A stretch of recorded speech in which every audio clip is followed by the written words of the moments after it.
นี่กำลังจะมาดูว่าความเร็วสูงสุดเท่าไหร่นะครับ70แล้ว73แล้ว70กว่านี่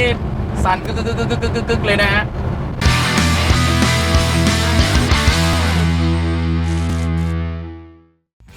โยสวัสดีนะครับวันนี้เราอยู่ข้างนอกแล้วนะครับวันนี้เราอยู่ที่อู่นะครับ EV Car Thailand นะครับพอดีว่ามาติดตามสำหรับเจ้าตัวรถที่เป็นสายคลาสสิกนะครั้งที่แล้วมาเราดูเจ้าตัววีโก้ไปแล้วนะฮะวันนี้เราจะมาดูเจ้าตัวคลาสสิกที่เป็น BM ที่ทำค้างไว้อยู่นะครับวันนี้อาจารย์บอกเสร็จแล้วเข้ามาดูได้เลยไปเราไปดูกันเลยดีกว่าฮะ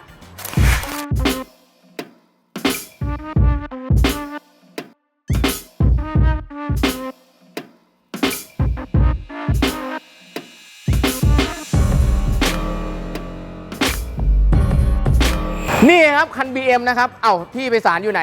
พี่ไปศาลโอ้สวัสดีครับสวัสดีครับอาจารย์เขาลองเช็คความเรียบร้อยข้างในนะครับเพราะว่าไอตัวรถเนี่ยถ้าเป็นแนวคลาสสิกเนี่ยข้างในอาจารย์ไม่ได้ทำเนาะกับตัวบอดี้อาจารย์ก็ทำแค่ตัวระบบส่งกำลังอย่างเดียวนะครับอาจารย์ครับทำเรียบร้อยแล้วใช่ไหมครับคันนี้เรียบร้อยครับทดสอบขับได้แล้วครับพร้อมจะทดสอบขับได้แล้วนะครับข้างในครับเรามาดูนะฮะตะแดนโอ้วันนั้นยังเห็นแค่ลงแค่ติดแค่มอเตอร์เองเนี่ยพี่เนาะครับอันนี้ผมถามพี่หน่อยครับว่าอันเนี้ยทำไปเนี่ยงบเท่าไหร่ครับ 350,000 บาทครับ 350,000 บาทครับคือคลาสสิกเนี่ยผมถามหน่อยว่าพี่คิดว่ามันดีกับคลาสสิกยังไงถ้าแบบเอารถเก่าๆมาติดพวกนี้ฮะก็มันเป็นเรื่องของฟาร์มเก่านะฮะชิ้นส่วนพาร์ทอะไรต่างๆเนี่ยมันหายากและการบำรุงรักษาเครื่องยนต์เก่าๆเนี่ยมันแทบจะหมดโอกาสแล้วล่ะเพราะว่าอายุมันมากมันหาไม่ได้แล้วล่ะดังนั้นถ้าเผื่อเรามาลงเป็น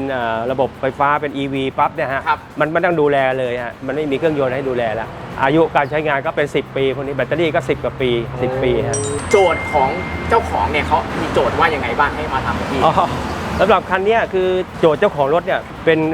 แนววินเทจหน่อยแต่ว่าชอบซิ่งคันนี้มันเป็นรถ60 ปีมาแล้วเนี่ยสมัยก่อนเนี่ยเขาจะดีไซน์ให้เป็นความเร็วต่ำแบบซอฟๆขับกินลมซอฟๆนะฮะแล้วก็ถนนหนทางแล้วก็ยังไม่ดีเหมือนปัจจุบันแล้วมันขับเร็วไม่ได้อยู่แล้ว50-60เองสมัยก่อนนี่นะ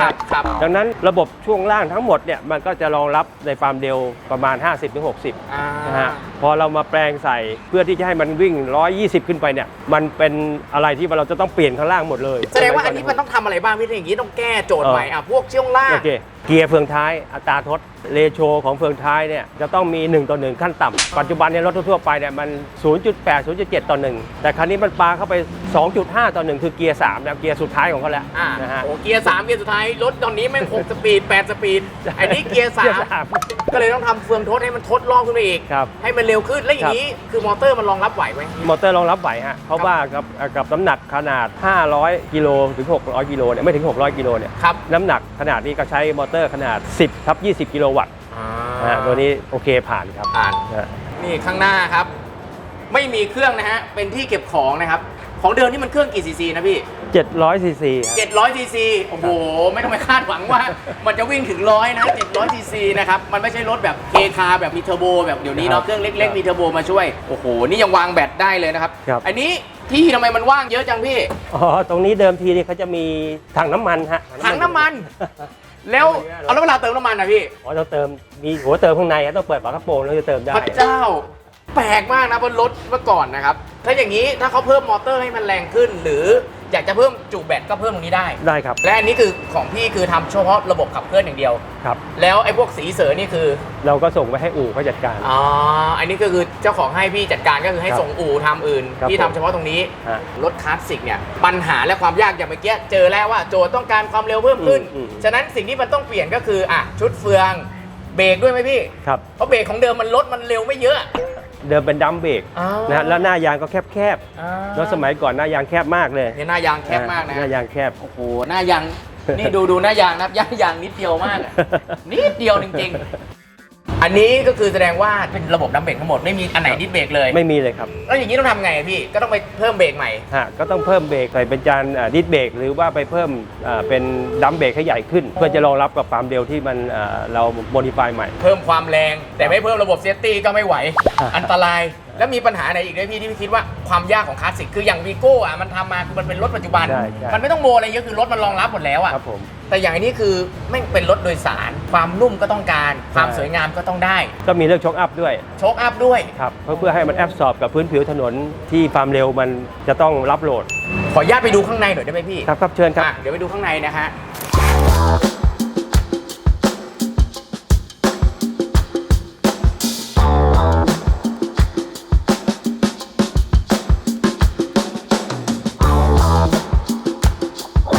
โอ้พี่อันนี้มีอะไรใหม่บ้างครับที่ต้องทำเพิ่มครับ ก็มีระบบ Air Condition นะฮะ อันนี้ก็จะแก้ปัญหาเลยเพราะว่าเป็นปั๊มแอร์แยกแอร์น่าจะเย็นกว่าเมื่อก่อน เย็นกว่าครับ แล้วก็มีตัวไหนเพิ่มมาให้มิเตอร์นี้ มิเตอร์เพื่อให้ดูว่าความเร็วขึ้นเท่าไหร่นะฮะ แล้วก็มิเตอร์ดูสถานะแบตเตอรี่ว่าไฟเต็มกี่โวลต์ไฟเต็มหรือไฟหมด ผมเห็นอย่างของเมืองนอกเนี่ยเขาจะพยายามทำข้างในให้มันเดิม แล้วก็ใส่เป็นจอทัชสกรีนไว้นิดนึง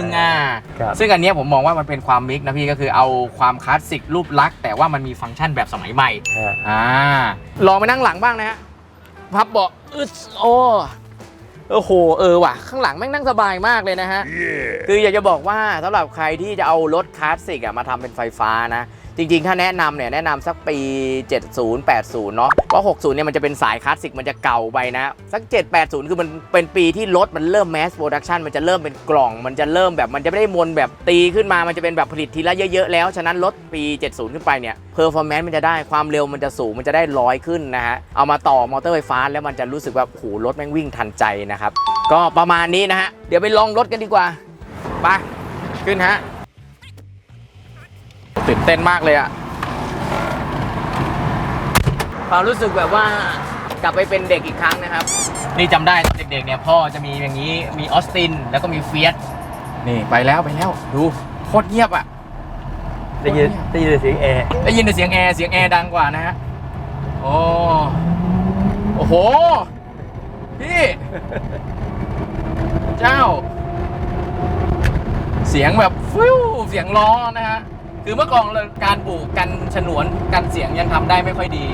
นะครับเฟืองท้ายก็หอนเพราะว่าเกียร์มันเก่ามากใช่เฟืองท้ายดังนะครับเรากำลังจะเปลี่ยนเกียร์ให้ใหม่เนี่ยเดี๋ยวต้องไปทำพวกปลูกอะไรใหม่ทั้งหมดนะฮะเพราะไม่ให้เสียงมันเข้านะครับนี่เสียงแอร์ดังแต่ก็กลบเท่าเสียงเฟืองท้ายไม่ได้แต่อย่างว่ารถมันคลาสสิกนะฮะก็ตามกาลเวลานะครับดูโอ้นี่มันชุบชีวิตคุณปู่ชัดๆนะฮะคือถ้าเวลาเราเอารถคลาสสิกมาทำเนี่ยต้องบอกว่ามันจะมีอยู่3ส่วนที่ต้องทำนะครับก็คืออย่างแรกก็คือพวกงานบอดี้ทำทรงทำสีปะผูให้เรียบร้อยนะครับส่วนที่2ก็คือเครื่องนะครับซึ่งตอนนี้เราจะตัดออกไปโดยการทำเป็นระบบไฟฟ้ามอเตอร์นะครับแล้วก็ส่วนสุดท้ายนะครับก็คือส่วนของไอ้พวกตกแต่งภายในรถหน้าปัดฟังก์ชันทั้งหลายนะครับขออนุญาตนะครับความเร็วพี่เขาเช็คจาก GPS นะตอนนี้40นะครับนี่เอาคุณปู่มาวิ่งได้ขนาดนี้ดูสังขารคุณปู่ด้วยนี่กำลังจะมาดูว่าความเร็วสูงสุดเท่าไหร่นะครับดู70แล้ว73แล้วโอ้นี่จะ70กว่านี่สั่นกึกเลยนะฮะคือล้อมันเล็กอ่ะเนาะแล้วก็เครื่องมันก็เล็กอ่ะมันได้ขนาดนี้นี่ก็เจ๋งแล้วนะเดี๋ยวมีหลายคนก็บอกว่าเฮ้ยพี่เวลความเร็วดูหน้าปัดไม่มันแข็งไม่เท่ากันนี่ไงเนี่ยเปิดอย่างนี้เลยนะเช็คแบบอาจารย์นี่ชัวร์เลยนะครับชอบนะฮะวัดผลได้นะครับนี่มอไซค์ตากล้องตามไม่ทันแล้วเนี่ย เราอัดมาขนาดนี้นะฮะ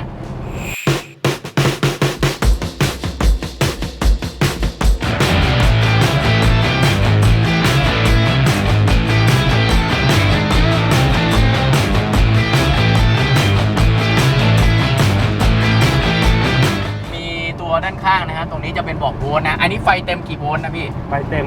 96โวลต์ครับ96โวลต์ครับคันนี้ก็คือประมาณ100โล300,000 กว่า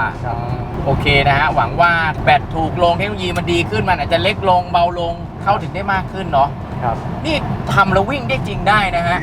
แล้ววันนี้ผมบอกเลยว่าตากล้องนี่โคตรสเปเชียลมากเลยนะครับผมใช้ช่องร้านซับและดีวีบิ๊กไบค์มาถ่ายให้นะฮะพอดีน้องบอกว่ากำลังอินสปายอยู่นะครับ กำลังหาอะไรก็บอกว่านี่ไงความมันเนี่ยมันต้องเอารถคุณปู่เนี่ยมาปลุกให้ได้อย่างนี้นะ แล้วอย่างนี้ต่อทะเบียนไม่มีปัญหา ไม่มีปัญหาครับเพ ไม่ ราะ มี เรา ปัญหา แจ้งกรมขนส่งเปลี่ยนพลังงานเป็นพลังงานไฟฟ้า โอ้โห นี่ไปแล้วนะฮะ ลองทำความเร็วอีกรอบนึง ตากล้องตามไม่ทันแล้วข้างหลัง ตากล้องตามไม่ทันแล้วนะฮะ ใจไม่ถึง พี่ผมว่าได้ขนาดนี้นี่เจ๋งแล้วนะ78 9 80 81โอ้โหพี่แค่นี้เครื่องอ่อนแล้ว คือไมล์รถจริงๆเนี่ยมันจะอ่อนกว่าไมล์ GPS ไม่ ประ ล มา ด ณ ได้อ่อน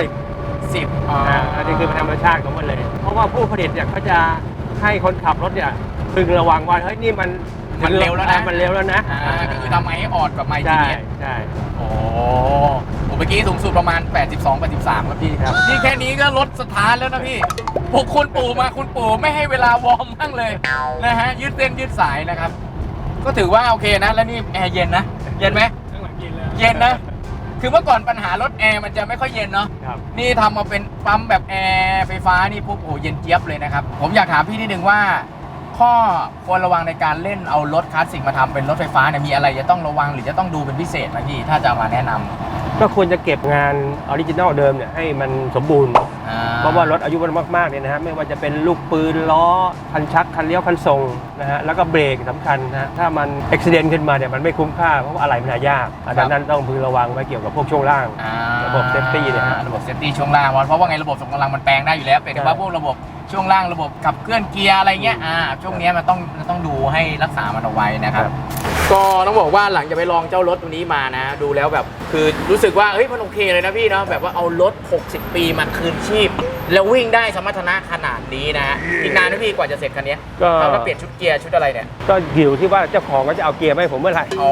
เขาก็หาชุดเกียร์มาให้ แล้วเบรกเบิกพี่ก็ต้องทำ ครับ โอ้โหนะฮะเดี๋ยวต้องมาลองหลังจากตรงนั้นอีกครั้งหนึ่งนะฮะคือผมเชื่อว่าอย่างรถพวกนี้มันไอ้ทรงอย่างนี้มุมรถอย่างเงี้ยคือมันปัจจุบันมันไม่มีอีกแล้วนะฮะที่มันจะเป็นแบบทำอย่างนี้เนาะมันจะเป็นแบบรถแบบปั๊มออกมาฉะนั้นนี่มันคือเสน่ห์นะครับแล้วก็ไม่แปลกที่ต่างชาติเขานิยมเล่นนะพี่เอารถคลาสสิกมาแล้วก็มาทำเป็นแบบใส่เครื่องไฟฟ้าทำฟังก์ชันให้มันตอบโจทย์ยุค แล้ว ใหม่ แล้วถ้าเผื่อเอาไปจอดในห้างตรงที่จอดรถสำหรับชาร์จไฟ ไฟฟ้านะ ฮะ ผมว่าหล่อแน่นอน ครับ เชื่อเลยว่าคนจะชอบอยากมาถ่ายรูปแน่นอนนะตกใจทุกคนนะเฮ้ยพี่ออสตินนี่หว่าพี่อันนี้จะทำด้วยเหรอพี่ ใช่ครับ อันนี้ตอนนี้เป็นไฟฟ้ายังครับ ยังครับ อ๋อ ยังเป็นเครื่องยนต์เดิมอยู่ เดี๋ยวพี่กำลังเปิดนะโอ้โหพี่เครื่องยังเงาวับอยู่เลยนะฮะ อันนี้เขาจะมาเปลี่ยนเป็นไฟฟ้า ครับ โอ้โหสุดยอดมากเลยนะ อันนี้เครื่องกี่ซีซีนะของเดิม 1,275 ซีซี ดูดิฮะมันเป็นเทรนด์จริงๆนะครับในการเอารถเก่าเนี่ยคลาสสิกเนี่ยมาทำเป็นไฟฟ้า อันนี้เจ้าของเขาก็เห็นว่าทำไฟฟ้าน่าจะดีกว่า อยากให้พี่ไปสารสรุปนิดนึงนะครับสำหรับใครที่มีรถคลาสสิกหรือรถเก่าเนี่ยฮะอยากจะมาทำเป็นรถไฟฟ้าเนี่ยผมถามหน่อยมันมีข้อดียังไงบ้างครับช่วยบอกทางบ้านหน่อยครับ ข้อดีสำหรับรถคลาสสิกรถเก่านะฮะปัญหาเดิมของเขาเนี่ยเขาจะมีปัญหาเรื่องของการค้นหาอะไหล่พาร์ทอะไหล่นะฮะซึ่งมันหายากมากโดยเฉพาะเครื่องยนต์อะไหล่เครื่องยนต์เนี่ยรถอายุ 5-60 ปีเนี่ยจะหายากมากดังนั้นเมื่อมันเป็นรถไฟฟ้าแล้วเนี่ยมันไม่ต้องบำรุงรักษาแล้วก็อายุการใช้งานก็จะยาวนาน ข้อที่สองก็คือให้ความประหยัดเรื่องของพลังงาน เมื่อก่อนมันกินน้ำมันเยอะ ใช่ใช่ เดี๋ยวนี้มันก็คือสามารถเป็นไฟฟ้าก็ถูกลง ครับแล้วก็ข้อที่ 3 ก็คือช่วยรักษาสิ่งแวดล้อมของโลกเราซึ่งกำลังเป็นเทรนด์อยู่ครับผม โอ้โหผมบอกเลยว่าอันเนี้ยเทรนด์ของโลกกำลังมานะฮะเพราะยังไงเครื่องยนต์นะช้าหรือเร็วยังไงก็ต้องหมดไปนะครับถ้าวันนี้เอามาแรงขึ้นประหยัดขึ้นนะครับอันนี้เป็นตอบโจทย์คนที่ต้องการอยู่ขนาดนี้นะยังไงก็เดี๋ยวผมจะมาอัปเดตถ้าเจอรถเจ๋งๆที่คลาสสิกนะเดี๋ยวจะให้พี่ไพศาลแกแจ้งมาแล้วผมจะมาถ่ายรีวิวเพิ่มเติมนะว่าอันไหนที่ทำออกมาเพื่อจะเป็นไอเดียให้กับคนทางบ้านวันนี้ขอบคุณพี่ไพศาลมากเลยนะครับก็สำหรับคลิปนี้ใครดูแล้วคิดว่าไงนะสำหรับรถคลาสสิกก็คอมเมนต์มาพูดคุยกันได้นะถ้าใครชอบก็อย่าลืมกดไลค์กดซับกระดิ่งให้ด้วยนะฮะก็สำหรับคลิปนี้จบอย่างนี้ไว้เจอกันในคลิปหน้านะครับเย้